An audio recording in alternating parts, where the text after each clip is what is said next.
आज एगो बड़ा राज के बात बताओ तनी।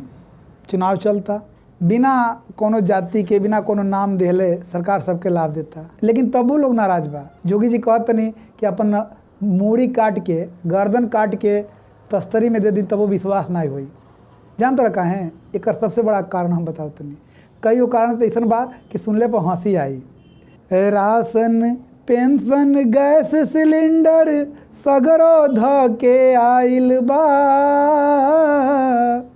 अरे तबो बुझ काहे मोदी से रिसियाइल बा।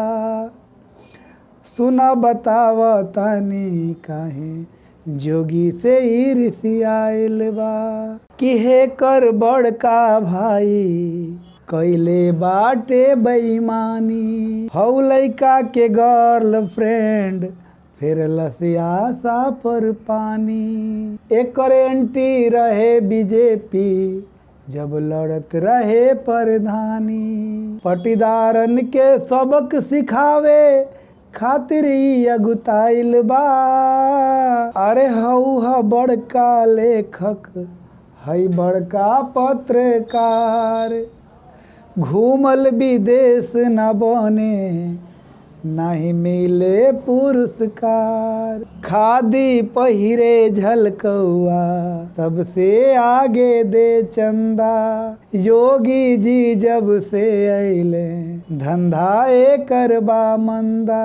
हड़कावता भरमावता पब्लिक से अझुराइल बा, अरे असली हिंदू ना हवे ई एही से अनहराइल बा। सुन बताव तानी काहे योगी से रिसियाइल बा। कि राशन, पेंशन, गैस सिलेंडर सगरो ध के आइल बा, अरे तबो बुझ काहे मोदी से रिसियाइल बा। सुना बताव तानी काहे जोगी से ही रिसियाइल बा।